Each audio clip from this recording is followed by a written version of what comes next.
What was your family's most creative punishment? My father believed that women who misbehaved needed to lose a tooth for every offense. By the time I turned 18, my mother was missing half her mouth, and my older sister could barely chew solid food anymore. Dad kept the pliers in a special wooden box on the mantel like they were something to be proud of. He'd inherited them from his father, who'd inherited them from his father before that. 4 generations of keeping our women in line, he'd say, while polishing the metal until it gleamed. My brothers would nod along like this was completely normal, while us girls stayed silent because speaking up counted as misbehavior. The rules for what counted as misbehavior changed depending on Dad's mood. Burning dinner was always 1 tooth. Talking back was 2 teeth. Looking at him wrong when he was drunk could be 3 teeth depending on how drunk he was. Mom had lost her first tooth on their wedding night for crying too loudly. She'd lost 6 more over the years for various infractions like asking for grocery money or suggesting they visit her parents for Christmas. My sister Claire lost her first tooth at 13 for wearing lipstick she'd gotten from a friend at school. Dad had spotted the faint pink residue even after she'd tried to wipe it off in the bathroom. He'd called all of us into the living room for the ceremony like he always did. My brothers held her arms while Dad got his pliers, and Mom just stood there with tears rolling down her face, because crying silently wasn't considered misbehavior, but trying to intervene was worth at least 2 teeth. I learned to be invisible after watching what happened to Claire. Never spoke unless spoken to directly. Never made eye contact. Never did anything that could be interpreted as defiance.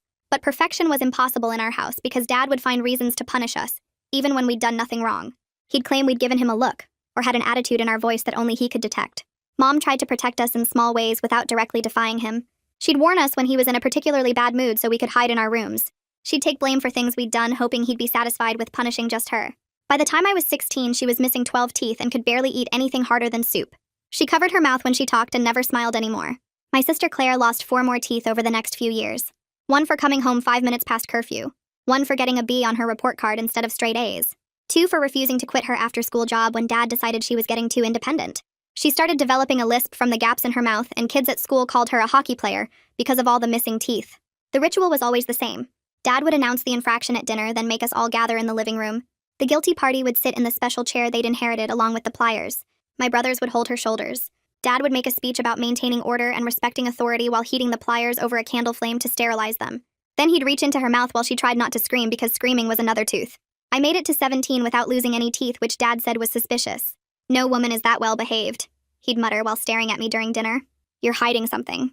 He started inventing infractions just to have an excuse. I'd apparently looked at him disrespectfully even though I hadn't looked at him at all. I'd walked too loudly on the stairs. My breathing was aggressive. He was building up to something and everyone knew it. Things changed when our cousin visited from the city and saw Mom's destroyed mouth. She pretended everything was normal during dinner, but I saw her taking pictures when she thought no one was looking. 2 days after she left, we had cops at our door. Someone had reported suspected abuse. Dad was calm as he explained that the women in our family had genetic dental problems, and he showed them forged medical records he'd been preparing for years just in case. After the cops left, Dad called a family meeting. "Someone in this house contacted outsiders," he said while looking directly at me. "That's the ultimate misbehavior." I protested that I hadn't done anything, but he'd already decided I was guilty. 10 teeth, he announced. All at once, tonight. Mom actually gasped out loud, which earned her 2 more teeth for the outburst. That night, they prepared everything while I sat in my room trying not to throw up from fear. 10 teeth would destroy my mouth. I'd look like a monster. I'd never be able to eat normally again. Mom snuck into my room after midnight when Dad was drinking with my brothers. "Run," she whispered through her ruined mouth. "Take Claire and run now while they're distracted." But Claire was too broken to run. She just sat in her room staring at nothing like she always did. I could hear Dad calling my name from downstairs. My brothers were coming up to get me. Mom was crying and begging them to wait until morning, but Dad said justice couldn't wait. They dragged me down to the living room where the chair was waiting. Dad had the pliers ready, and my brothers took their positions. "Open wide," Dad said with a smile that showed all his perfect teeth. "This is what happens when women forget their place in this family." Mom screams like something broke inside her and throws herself sideways into the bookshelf. Books and picture frames crash to the floor in a mess of glass and paper. Dad and my brothers all turn toward the noise at the same time. I don't think, just move. I throw my body sideways out of the chair and my shoulder hits the floor hard. I'm crawling before I even register the pain, scrambling across the carpet toward the hallway on my hands and knees. My brother Mark lunges for my ankle, but his fingers just brush my pajama pants. I'm already pulling myself up using the doorframe, already running. I take the stairs 3 at a time and my bare feet barely touch the steps. Dad roars something behind me, but I can't make out the words over the sound of my own breathing. I hit the back door at full speed and don't even try to turn the handle properly. Just slam my whole body against it until it flies open. The cold night air hits my face and arms like a slap. I'm running across our yard in just my pajamas and bare feet. The grass is wet and cold under my feet. I can hear Dad's voice getting closer behind me. I don't look back, just run harder toward the road. My lungs start burning after the first block. The gravel road cuts into my feet and I can feel something warm running between my toes that's probably blood. I keep running anyway because stopping means going back to that chair. I make it 2 streets over before my legs start shaking so bad I have to stop. There's a truck parked along the curb and I duck behind it, pressing my back against the cold metal. My hands shake so badly I almost drop my phone when I pull it from my pajama pocket. I dial 911 and try to whisper, but my voice comes out shaky and too loud. The dispatcher answers and I tell her my address and that I need help right now. She tells me to stay on the line and asks where I am exactly. I describe the truck and the street name that I can barely read in the dark. She says police are 3 minutes away and to stay hidden. She keeps talking to me in this calm voice, asking my name and if I'm hurt. I tell her my feet are bleeding, but that's not the important part. I can hear Dad's truck engine somewhere close, driving slow like he's searching. The sound gets louder and then quieter and then louder again as he circles the blocks. I press myself smaller against the truck's wheel well, trying to disappear. The dispatcher keeps asking me questions about what happened and I answer in whispers, telling her about the pliers and the chair and how I ran. She doesn't sound shocked or like she thinks I'm lying. She just keeps talking in that steady voice and telling me help is almost there. 2 patrol cars turn onto the street with their lights off. I can see them rolling slow toward where I'm hiding. The female officer gets out first and finds me still crouched behind the truck. I'm shivering so hard my teeth are chattering even though it's not that cold. She wraps her jacket around my shoulders while her partner talks into his radio.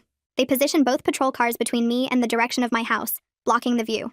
The female officer asks if I can walk and I nod even though my feet hurt really bad. They help me into the back of one car and the partner calls for an ambulance. The emergency room is bright and too warm after being outside. A doctor named Autumn Wise comes in and starts examining my feet under the lights. She takes pictures of the cuts from the gravel and then notices the old scars on my arms. She asks gentle questions about where those came from while she cleans the gravel out of my cuts with tweezers. I tell her about the ceremonies and how my brothers would hold our arms during the tooth extractions. She doesn't interrupt or act like she doesn't believe me. She just keeps cleaning my feet and taking more pictures of the scars. I find myself telling her everything because she actually listens. I tell her about Mom's missing teeth and Claire's lisp and the wooden box on the mantel. I tell her about the 4 generations and the forged medical records and how Dad was going to take 10 teeth tonight. She finishes bandaging my feet and then sits down on the stool next to the bed. She says she's going to call someone who can help and that I did the right thing by running. A detective shows up around 2 in the morning when I'm still in the emergency room. His name is Jason Manning and he sits in the chair beside my bed with a notebook. He asks me to start from the beginning and explain everything. I tell him about the pliers and the chair and how it's been happening for generations. He doesn't act shocked or like this is too crazy to be real. He just writes everything down and asks specific questions about dates and how many times it happened. He treats my story like it matters instead of like I'm some kid making things up. When I finish talking, he asks about Mom and Claire. He wants to know if they're still at the house. I tell him yes and start crying because I left them there with Dad. Manning says he can send officers to check on them if I want. I'm scared that a welfare check will make everything worse. Dad will know I talked and he'll punish them. But Manning says they'll be careful and just ask to see that everyone is okay. They won't mention me or say why they're really there. I agree because I need to know if Mom and Claire are safe. Manning steps out to make the call and I sit in the hospital bed staring at my bandaged feet. The officers come back about an hour later. Manning returns to my room and sits down again. He says Dad refused to let them inside the house. Dad showed them those fake medical records again and said everyone was asleep and fine. The officers couldn't force their way in without a warrant. Manning's jaw gets tight when he tells me this. He says we need more evidence to get a warrant, but right now the priority is keeping me safe. I ask what happens next, and he explains about protective orders and investigations. A victim advocate arrives right when the sun is coming up. His name is Tanner Owens, and he's carrying a bag with clothes and toiletries. He sits down and explains that I'll be going to an emergency shelter. The location is confidential, so Dad can't find me there. He breaks down what happens next with protective orders and investigations, making it sound less scary by going through each step. He tells me I'll meet with a judge and probably have to tell my story again. He says it's normal to feel scared, and that he'll be there to help me through each part. The clothes he brought are basic things like jeans and a t-shirt and a toothbrush. Everything feels surreal, like this is happening to someone else and I'm just watching. Tanner drives me to the shelter while the sky is still dark and the streets are empty. The building looks normal from outside, just a regular house in a quiet neighborhood, which I guess is the point so nobody knows it's there. A staff member meets us at the door and leads me upstairs to a small room with a bed, a desk, and a window with bars on it. She shows me how the lock works and hands me the only key. I stand there holding this tiny piece of metal and something breaks inside me because I've never had a door I could lock before. At home, my door didn't even have a lock and Dad would come in whenever he wanted. Now I have this key and nobody can get to me and I sit on the floor and cry. So hard I can't breathe. The staff member sits with me until I calm down and then shows me where the bathroom is and tells me breakfast is at 7. I lock the door after she leaves and test it 3 times to make sure it really works. The room is basic but clean and there's a stack of donated clothes in the closet that mostly fit. I try to sleep but every sound makes me jump because part of me thinks Dad will find me somehow. Morning comes and I go downstairs for breakfast, where there are 4 other women and 2 kids, but nobody asks questions. After breakfast, the staff member whose name is Rita gives me a huge stack of paperwork to fill out. Medical history, insurance information, emergency contacts, safety planning documents. My hand cramps from writing, and some of the questions make me cry again, like the one asking if I feel safe. A nurse comes by to check my feet and change the bandages and take photos of the cuts for documentation. Then I meet with a crisis counselor who has an office in the basement. She tells me her name is Dr. Yoon, and that I don't have to talk about anything I'm not ready to discuss. We sit in silence for most of the session, which feels weird but also kind of okay. She gives me her card and says I can come find her anytime, day or night, if I need to talk. Back in my room, I try calling Claire 3 times, but she doesn't answer. Each time it goes to voicemail, I feel sicker because I don't know if she's okay or if Dad is punishing her for me running. I text her asking if she's safe, but the message just says delivered, not read. My stomach hurts so bad I can barely eat lunch. Manning calls around 6 that evening and asks how I'm doing at the shelter. I tell him about trying to reach Claire, and he says he'll look into it. Then he tells me he contacted Veronica to ask about the photos she took when she visited. I feel guilty dragging her into this, but Manning says she's the one who reported the abuse in the first place, so she's already involved. He asks if I'm okay with him using those photos as evidence, and I say yes because we need proof. Veronica calls Manning back within an hour and says she's sending everything she has. Manning calls me again to say the photos are coming through and there are dozens of them. Veronica took pictures of Mom's mouth from every angle during her visit 2 weeks ago, and they all have timestamps. She also sends screenshots of text messages where Mom tried to explain away the missing teeth as genetic problems, but the messages don't match what's actually visible in the photos. Manning sounds excited in a professional way and says this evidence really helps the case. I feel relieved that someone documented what Dad did, but also scared about what happens next. On day 3, Manning picks me up from the shelter to take me to the courthouse for an emergency protective order hearing. I have to sit in front of a judge and describe the abuse while Dad's lawyer and a court reporter write everything down. My voice shakes so bad I have to repeat myself twice, and at one point I start crying and the judge gives me a break to get water. Manning sits next to me the whole time, and when I finish testifying, the judge grants a temporary order. Dad and my brothers aren't allowed within 500 feet of me or to contact me in any way. The judge says the order is good for 2 weeks, and then we'll have another hearing to make it permanent. I should feel safer, but instead I feel more scared because now Dad knows for sure that I talked. Back at the shelter, Rita helps me set up online classes so I don't fall behind in the school. She gives me a laptop and shows me how to log into the virtual classroom. Having homework feels almost normal, and I spend the afternoon working on algebra problems, which is easier than thinking about everything else. My English teacher sends an email saying she noticed I've been absent and asking if everything is okay. I don't know how to respond, so I just tell her I'm safe now and working on catching up. Her response says she's glad I'm safe and that she's here if I need anything. It makes me realize she probably saw signs that something was wrong but didn't know how to help. Manning comes back on day 5 with news about interviewing neighbors. He talked to the family next door and the couple across the street. Both of them admitted they heard screaming from our house over the years during what they called family discipline. They said they never called anyone because Dad's family has lived here for generations and people don't interfere in family business. Manning looks frustrated when he tells me this and says that attitude is exactly why abuse continues. But their statements help build the case even if they should have done something sooner. Between day 5 and day 8, I try calling Claire every day, but she never answers. Then finally I get a text from her that just says I'm scared. I try calling immediately, but Dad answers her phone. He doesn't say anything, just breathes into the phone for a few seconds, and then hangs up. My hands are shaking when I call Manning to tell him what happened. He says this gives him cause to request another welfare check with more authority, and possibly get Child Protective Services involved. He tells me not to try calling Claire again because it might make things worse. On day 8, Veronica drives 3 hours from the city to visit me at the shelter. She brings her parents, who are my Aunt Haley and Uncle Gerard. I haven't seen them in years because Dad didn't like us having contact with Mom's side of the family. They hug me carefully like I might break, and Aunt Haley cries while holding my face in her hands. Uncle Gerard keeps saying he's sorry they didn't know and didn't help sooner.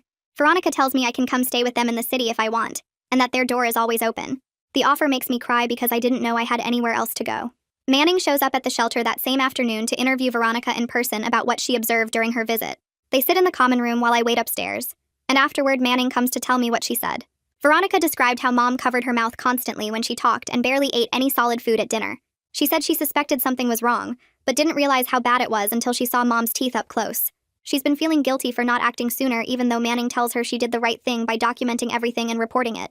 Veronica took those photos because she knew nobody would believe the truth without proof, and now that proof might be what saves Mom and Claire.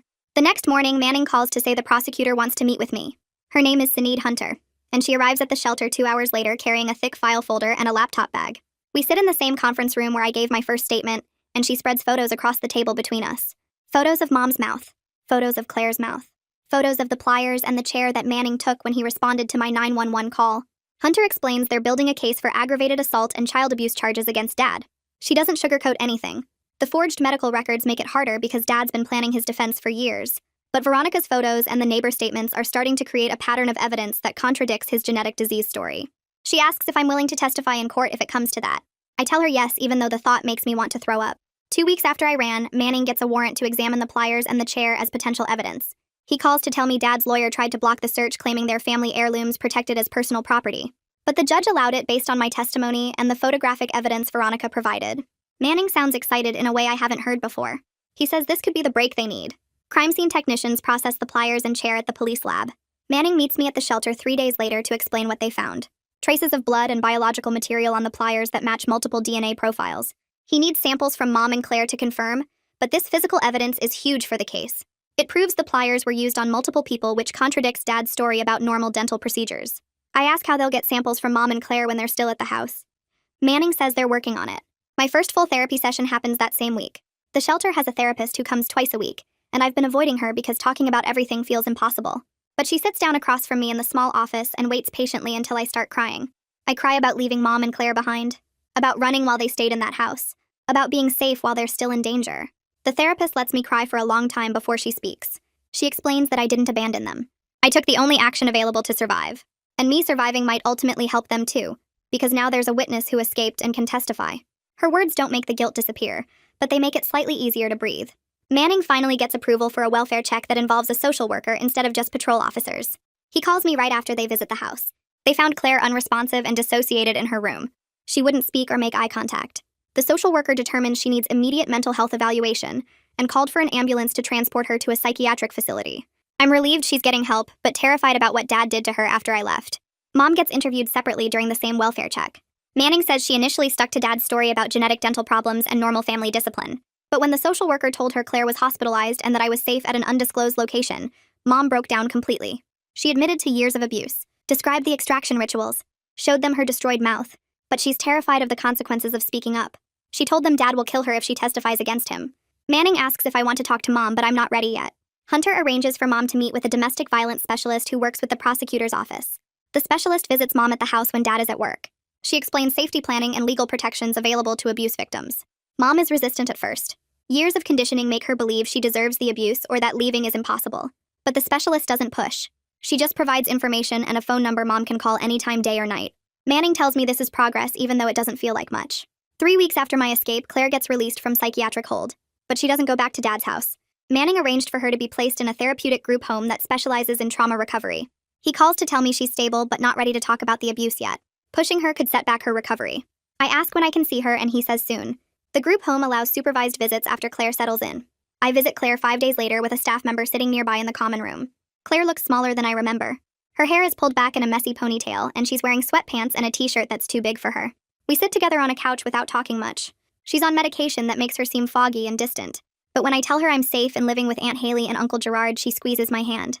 It's a small gesture, but it feels like a connection we haven't had in years. I tell her I love her and she nods but doesn't say it back. The staff member says that's normal and not to take it personally. Manning interviews my brothers separately about the extraction rituals. He tells me their stories contradict each other in small ways that suggest they're not following a rehearsed script Dad prepared. One brother describes holding Mom's shoulders during a ceremony that happened in spring. The other brother says that same ceremony happened in fall. Small details that don't match up. Then one of my brothers admits something Manning didn't expect. He says he hated holding us down, but was afraid of becoming a target himself if he refused. Dad had threatened to extract his teeth too if he didn't participate in family discipline. Manning says this confession might be useful because it shows Dad used fear to control everyone in the house, not just the women. 2 days later, Manning calls to tell me Dad got arrested that morning at his work.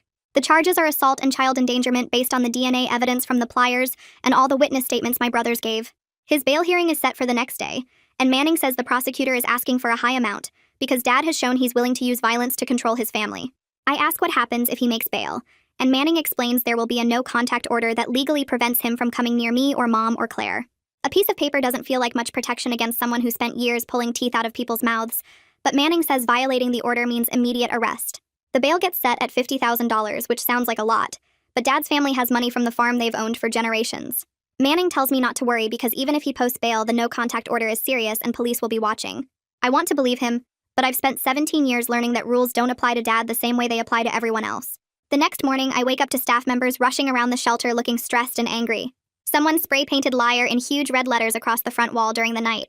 The shelter director pulls me aside to show me security footage on her computer, and there's a truck that looks exactly like the one my oldest brother drives circling the block 3 times before someone gets out wearing a hoodie. You can't see their face, but the way they walk reminds me of my brother, and my stomach drops because it means they know where I am. The director says they're moving me to a different shelter across town as a safety measure, and I need to pack my stuff right away. I'm so tired of being disrupted and moved around like I'm the one who did something wrong. This is the third place I've stayed in 4 weeks, and I barely remember what it feels like to sleep in the same bed 2 nights in a row. The new shelter is smaller and older with peeling paint in the hallways, but the room has a window that actually opens, which the last place didn't have. Manning comes by that afternoon to check on me and brings news about a forensic dentist who examined all the photographs Veronica took of Mom's mouth, plus some pictures the hospital took of Claire during her psychiatric evaluation. The dentist wrote a detailed report explaining that the damage to their teeth is consistent with traumatic extraction using pliers or similar tools. He specifically noted the fracture patterns and tissue damage that you don't see with normal tooth loss or genetic conditions. Manning says this expert testimony will counter Dad's forged medical records, because you can't fake the physical evidence of trauma. The report describes force marks on the surrounding bone structure and damage to the jaw that happens when teeth are pulled without proper technique. Reading the clinical descriptions of what Dad did to Mom and Claire makes me feel sick, but also validated because someone with credentials is finally saying this wasn't normal dental problems. 3 days after the expert report gets filed, Mom calls Manning and says she's ready to give a formal statement. He arranges for me to listen on speakerphone from his office while she talks to him, and a stenographer who types everything. Mom's voice sounds flat and distant, like she's reading someone else's story instead of her own, but she gets through the whole thing without stopping. She describes losing her first tooth on her wedding night because she cried too loud when Dad hurt her. She lists every extraction after that with dates and reasons, and her voice never changes tone even when she's talking about the worst ones. The stenographer's fingers fly across the keys, making clicking sounds that fill the silence between Mom's sentences. She talks for almost 2 hours, covering 18 years of abuse, and when she finishes, Manning thanks her and tells her she did great. After the call ends, he looks at me and says, "Mom's statement combined with the expert testimony and the physical evidence makes a strong case." Hunter files upgraded charges the next week, including aggravated assault with a weapon and child abuse, and witness intimidation based on the phone incident where Dad called Claire's phone. Dad's lawyer tries to argue the pliers are just a tool, not a weapon, but Hunter shows pictures of the pliers next to the dental damage and explains how they were used to inflict harm. The judge denies the motion to dismiss and sets a preliminary hearing date for 2 weeks out. Manning explains this means the case is moving forward, and Dad will have to answer to all the charges in court. A week later, I have to testify before a grand jury, which Manning says is a group of regular people who decide if there's enough evidence to indict someone. The courthouse is huge and intimidating with marble floors and high ceilings that make every sound echo. Tanner meets me in the waiting room and sits with me while I try not to throw up from nerves. He reminds me I'm just telling the truth about what happened, and the grand jury needs to hear my story to understand why Dad needs to face charges. When they call me in, I walk into a room full of strangers sitting in rows looking at me, and my hands start shaking. The prosecutor asks me questions about the pliers and the chair and the ceremonies, and I answer each one as clearly as I can. I describe the night I ran and the 10 teeth Dad planned to take, and how Mom created a distraction so I could escape. Some of the grand jury members look upset, and one woman in the back row wipes her eyes. But I keep talking because Tanner said getting through this is important. The whole testimony takes about 40 minutes, and when I'm done, the prosecutor thanks me and says I can go. Tanner is still waiting in the hallway, and he tells me I did really well, even though I felt like I was going to pass out the whole time. 2 days later, Manning calls with news that the grand jury returned indictments against Dad on multiple felony counts. They also indicted both my brothers as accomplices for their role in holding us down during the extractions. My brother's lawyer contacts Hunter immediately to negotiate a plea deal where they'll testify against Dad in exchange for reduced charges. Manning says this is good because their testimony will show the pattern of abuse and how Dad controlled the whole family through fear and violence. Claire's therapist calls me that same afternoon to say Claire had a major setback after learning about the indictments. She stopped eating 3 days ago and keeps saying Dad is going to kill her for talking to the police even though he's in jail and can't get to her. The therapist and staff are working with her around the clock, trying to help her understand the legal system is protecting her, not punishing her. They're using medication to help with her anxiety, and slowly she's starting to eat small amounts of food again. Hearing about Claire's setback makes me feel guilty for starting this whole process, even though I know rationally that running away was the only choice I had. Manning arranges for Aunt Haley and Uncle Gerard to take me in since the shelter is only meant for short-term stays. They drive down to pick me up and help me pack my few belongings into their car. The drive to the city takes 2 hours, and I watch the rural landscape turn into suburbs and then tall buildings. Their house is in a quiet neighborhood with sidewalks and streetlights and other houses close by, which feels strange after growing up isolated. They set me up in their spare bedroom and tell me to make myself at home, but I don't know how to relax in a space that feels this safe. The anonymity of the city is weird after years of living in a small town where everyone knew everyone. I catch myself looking over my shoulder when I walk to the corner store, even though nobody here knows who I am or what happened. Uncle Gerard helps me enroll in the local high school, and we meet with a counselor to figure out my credits. She pulls up my transcript on her computer and asks questions about what classes I've taken and what I still need to graduate. She doesn't ask why I transferred in the middle of the year, or make me explain my situation, which I appreciate more than sympathy would mean. We work out a schedule that will let me finish on time if I take an extra English class and do credit recovery for the weeks I missed. The counselor prints out my new schedule and a map of the school and tells me to come find her if I need anything. Walking out of her office, I feel like maybe I can actually do this and have a normal senior year, even though nothing about my life is normal anymore. Manning calls me 2 days after I start at the new school to say Mom finally agreed to testify against Dad. She took an immunity deal in exchange for her full cooperation with the prosecution, and they're moving her into transitional housing with support services built in. The Victim Compensation Fund approved her application for dental reconstruction, which means she can start getting implants to replace the teeth Dad took over the years. Manning sounds pleased when he tells me this because Mom's testimony will be crucial for the case, and having her as a cooperative witness instead of a hostile one changes everything. He also mentions that one of my brothers accepted a plea deal that morning. The deal includes 3 years probation, mandatory therapy sessions twice a week, and testimony against Dad at trial. My other brother is still holding out and refusing to cooperate, but his lawyer keeps pressuring him because the evidence is strong, and going to trial as Dad's accomplice could mean actual prison time. Manning says the prosecutor is giving him another week to decide before they stop offering deals and proceed with full charges against both brothers. That night, I wake up at 3 in the morning, soaking wet with sweat, because I dreamed I was back in the chair with Dad's hands reaching for my mouth. My heart pounds so hard I can feel it in my throat, and for a few seconds I don't know where I am. Aunt Haley must hear me moving around because she appears in my doorway wearing her bathrobe and asks if I'm okay without turning on the light. I tell her I had a bad dream, and she comes in and sits on the edge of my bed without saying anything else. She doesn't ask what the dream was about or try to make me talk through it. She just sits there in the dark, being present and solid and real, until my breathing slows down and the panic fades. This becomes our routine over the next few weeks because the nightmares come back several times a week, and she always hears me and always comes to sit until I'm calm again. Manning arranges a video call so I can talk to Claire after she gets discharged from the group home to a foster family that specializes in trauma recovery. When her face appears on the screen, she looks more present than I've seen her in years. Her eyes focus on me instead of staring through me at nothing, and when I tell her about my new school and how different the city is from home, she actually smiles.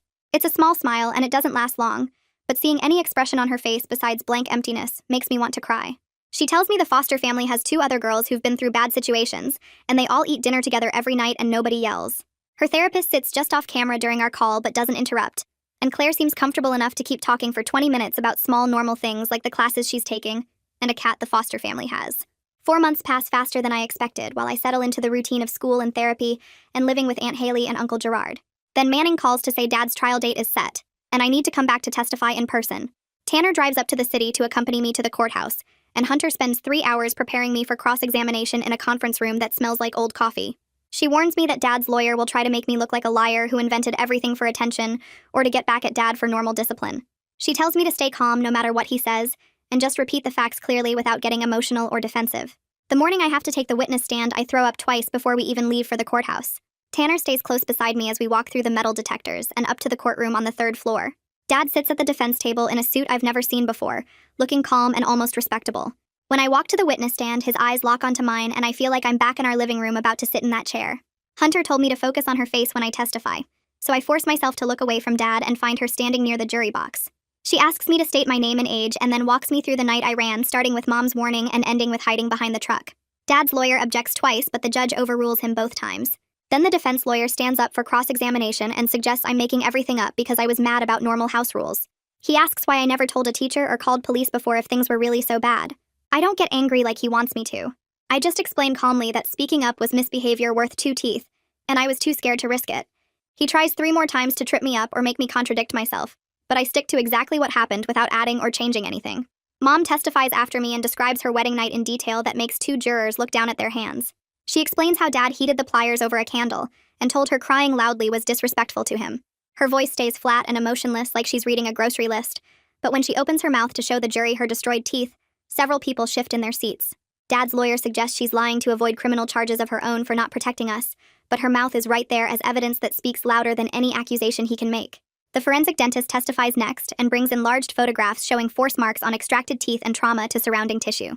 He explains why the damage patterns couldn't possibly be caused by genetic disease or poor dental care, and points out specific indicators of violent extraction. One photograph shows a tooth root with visible tool marks, and the jury looks disturbed enough that the judge calls a brief recess. My brother, who took the plea deal, testifies about being 12 years old the first time Dad made him hold Mom's shoulders during an extraction. He cries on the stand while describing how Dad threatened to extract his teeth if he refused to help, and said real men protect family order. Watching him break down, I realize for the first time that he was a victim too, even though he hurt us. Dad controlled him through fear the same way he controlled Mom and Claire and me. That doesn't excuse what he did, but it makes me understand that Dad destroyed more than just our teeth. Claire provides her testimony through a video link from a private room at her foster home with her therapist sitting beside her just out of frame. She describes years of abuse in a voice so quiet the judge asks her twice to speak up. She's fragile but clear about specific incidents and dates. When Dad's lawyer tries to question her competency and suggests her mental health issues make her an unreliable witness, the judge shuts him down immediately and tells him to move on to his next question. Veronica takes the stand next and explains how she noticed Mom covering her mouth during dinner and barely touching her food. She describes taking photos in the bathroom when Mom showed her the missing teeth because she wanted to document what she saw, but wasn't sure what to do with the evidence. The defense lawyer asks why she waited 2 days to call police if she was so concerned, and Veronica admits she was scared of making things worse for us. She says she spent those 2 days researching abuse reporting and trying to decide if intervention would help or just make Dad angrier. I understand her hesitation completely, because I lived with that same calculation every single day. Hunter asks her to describe Mom's condition in detail, and Veronica explains that 12 missing teeth isn't something you see from poor dental care or genetics. She says Mom could barely chew and spoke with a lisp and seemed terrified the whole visit. The defense tries to suggest Veronica has a grudge against Dad from some family conflict, but she calmly states she barely knew him before the visit, and only acted because what she witnessed seemed criminal. The defense presents their case next, and Dad's lawyer shows the forged medical records to the jury, while calling a dentist who testifies about genetic conditions that can cause tooth loss. This dentist explains various diseases and disorders that affect teeth, and admits it's theoretically possible for multiple family members to have similar dental problems. But when Hunter cross-examines him, she asks if he ever personally examined any of us, and he admits he never met us. She asks if the medical records show any actual genetic testing or just claims of family history, and he acknowledges there's no lab work. Hunter shows him the forensic photos of extracted teeth with tool marks and asks if genetic disease leaves metal scraping on tooth roots. He admits it doesn't. She asks if genetic conditions cause trauma to surrounding gum tissue consistent with forced extraction, and he says no. By the end of his testimony, the defense's medical expert has basically confirmed that our injuries don't match any natural disease process.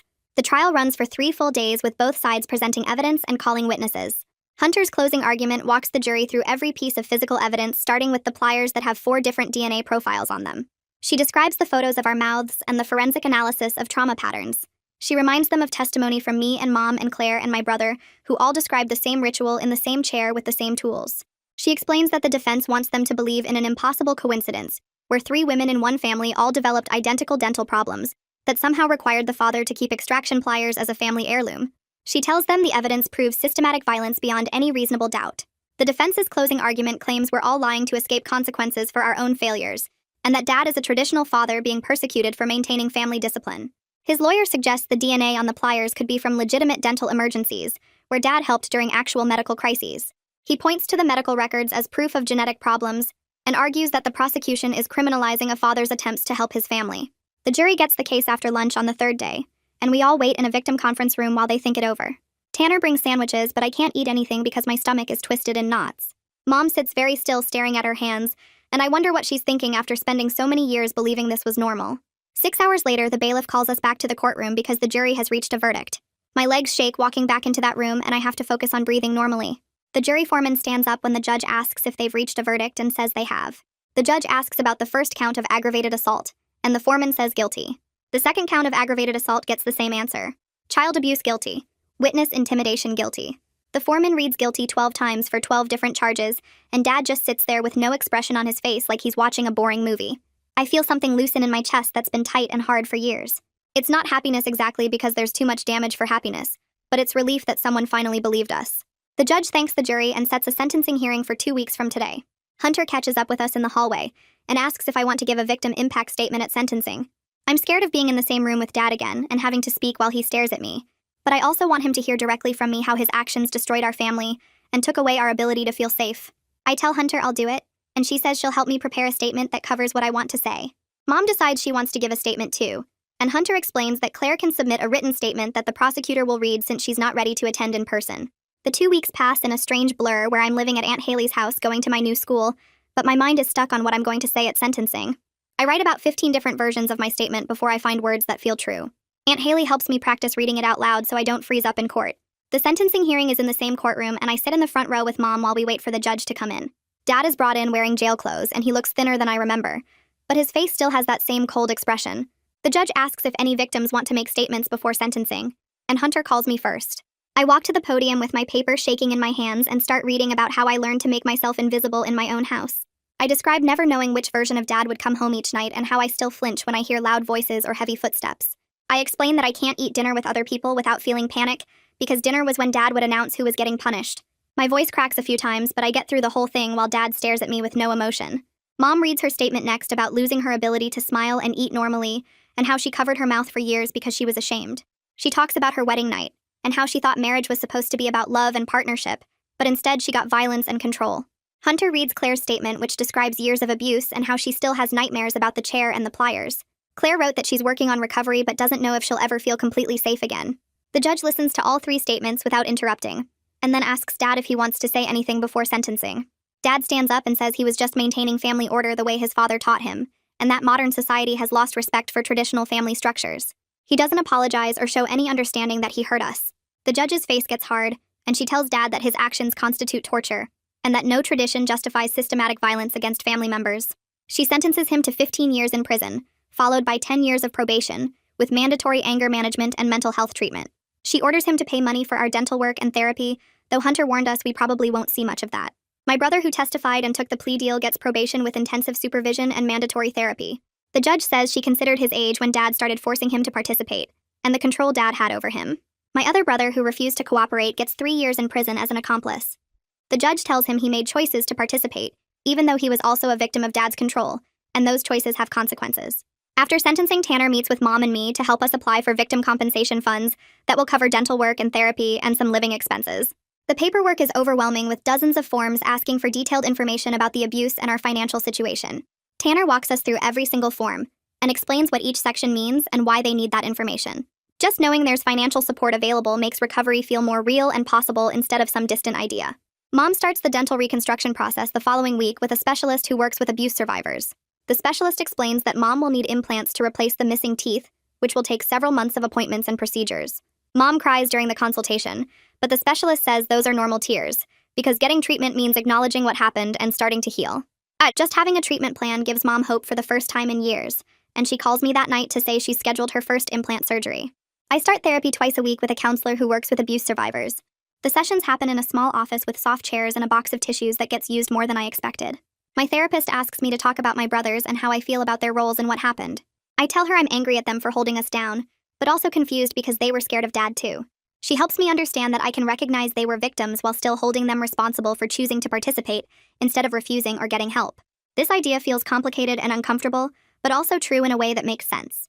We spend weeks working through these feelings, and I cry during most sessions, but afterward I feel lighter, like I've set down something heavy I'd been carrying. My therapist never pushes me to forgive anyone or move on faster than I'm ready. She just listens and asks questions that help me figure out what I actually think versus what I was taught to think. Claire moves to a long-term therapeutic foster home about a month after sentencing. The foster parents specialize in helping kids who've been through serious trauma, and they have experience with the kind of damage our family did. She starts attending a special school designed for trauma survivors, where the classes are smaller, and the teachers understand why she might have trouble concentrating or need to leave the room sometimes. She calls me every Sunday afternoon, and we talk about normal things like TV shows we're watching and songs we heard on the radio. These conversations feel strange at first because we never just talked about regular stuff before. Everything in our house was always tense and careful. But slowly we build a different kind of relationship that isn't only about shared pain. She tells me about a girl at her school who's teaching her to paint, and I tell her about a book I'm reading for English class. The calls are short because talking still tires her out, but they matter more than long conversations would. 6 months after the trial, I get my report card and see that I made honor roll for the first time ever. All A's and B's when I used to get C's and D's because I was too scared and tired to focus on schoolwork. Aunt Haley sees the grades and immediately says we're going out to celebrate. She takes me to a restaurant where I order whatever I want without worrying about the price, and she tells me she's proud of how hard I've worked to build a new life. I feel embarrassed by the praise because I don't think I did anything special. I just went to the school and did my homework. But she says that doing normal things after trauma isn't easy, and I should recognize my own strength. The dinner feels good in a quiet way that's different from big dramatic moments. Just sitting in a restaurant eating good food and talking about my future, like I actually have one. Mom sends me a photo one afternoon showing her smiling with her mouth full of new teeth. The first phase of her dental reconstruction is complete, and she looks completely different. Younger somehow and lighter, like years of weight lifted off her shoulders. She can eat solid food again without pain, and she doesn't cover her mouth when she talks anymore. The text with the photo says she started volunteering at a domestic violence shelter helping other women who are trying to leave dangerous situations. She meets with them one-on-one and shares her story so they know recovery is possible even when everything feels hopeless. I call her after seeing the photo and she sounds happier than I've heard in years. She talks about the women she's helping and how good it feels to turn her experience into something useful. I tell her I'm proud of her and mean it completely. My school counselor helps me start applying to colleges during my senior year. We focus on schools that have strong support services for students with trauma histories, because I know I'll need help adjusting to college life. The counselor shows me information about campus counseling centers and student support groups and schools with programs specifically for survivors. A year ago, the idea of going to college felt impossible, like something that happened to other people, but not to girls like me. Now it feels like a real future I can actually work toward. I fill out applications and write essays about overcoming challenges and request transcripts from my old school. The process is overwhelming with deadlines and requirements, but the counselor breaks everything into small steps. Each application I submit feels like proof that I'm building something new. Claire visits me and Aunt Haley for a weekend in early spring. Her foster parents drive her to the city and drop her off Friday evening. We spend the weekend doing normal sister things like watching movies on the couch and baking cookies that turn out slightly burned but taste good anyway. She's still in therapy and taking medication for anxiety and depression, but she seems more present than before. More like a person, and less like a ghost. Saturday night, we're watching a comedy, and I make some stupid joke about the main character, and Claire actually laughs.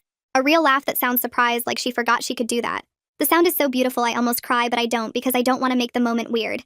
We just keep watching the movie and eating our burned cookies and being sisters in a way we never got to be before. Manning calls on a Tuesday to tell me that Dad filed an appeal of his conviction. His lawyer warned us this would probably happen because convicted people almost always appeal. Hunter gets on the phone too and explains that the appeal likely won't succeed because the evidence against Dad was overwhelming. Multiple witnesses, physical evidence, expert testimony, all of it pointing to systematic abuse over years. But the appeal means the case isn't completely over yet. There will be more legal proceedings and possibly another hearing where we might have to testify again. I feel my stomach drop when Manning tells me this because I thought we were done. I thought sentencing meant it was finished and we could move forward. But apparently legal cases don't end cleanly like I hoped. They drag on with appeals and motions and more waiting. Manning promises to keep me updated on everything and says I probably won't have to testify again, but he can't guarantee it. After the call, I sit in my room feeling tired in a deep way that sleep won't fix. My English teacher assigns an essay about overcoming adversity, and I decide to write about my experience escaping abuse. I don't use real names or identifying details, but I write about the fear and the running and the slow process of building a new life. The teacher reads it and asks if she can submit it to a writing contest for survivors. I agree, even though the idea of strangers reading my story makes me nervous. A few months later, I find out I didn't win the contest, but my essay gets published in a collection of survivor stories. Seeing my words in print feels strange and powerful at the same time.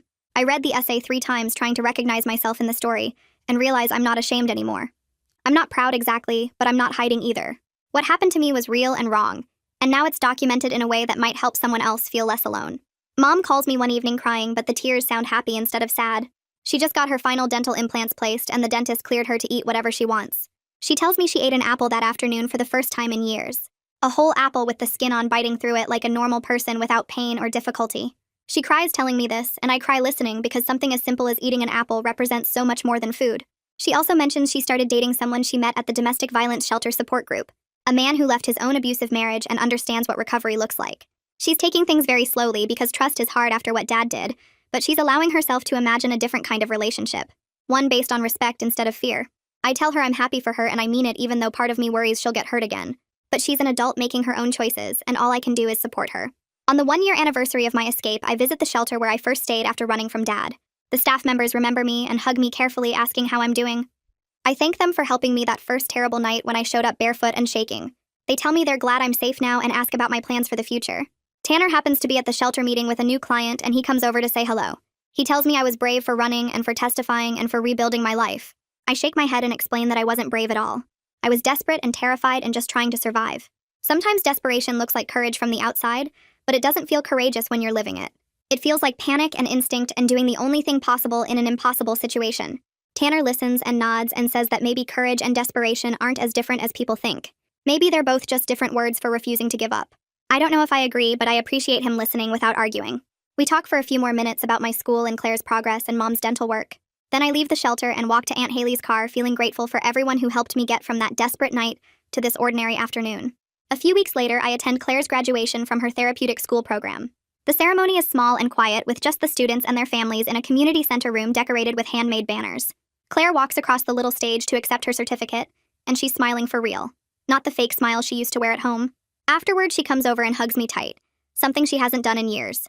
She tells me she's going to regular high school next fall with support services in place, and that she's nervous but ready. Then she says something that makes my chest feel warm. She wants to be a therapist someday to help other kids like us. I tell her she'll be amazing at it, and I mean every word because she understands what it's like in a way most people never will. These days, I'm sleeping through most nights without nightmares, which still surprises me when I wake up and realize I made it through. When I do wake up afraid, heart racing, and hands shaking, I can calm myself down now. I remind myself that I'm safe in Aunt Haley's house. I remind myself that Dad is in prison where he can't hurt anyone. I remind myself that I have people who love me and want me to be okay. The fear doesn't disappear completely, and maybe it never will. But it's not the loudest voice in my head anymore. It's just one voice among many, and I can choose which ones to listen to. That feels like the truest kind of freedom I've ever known.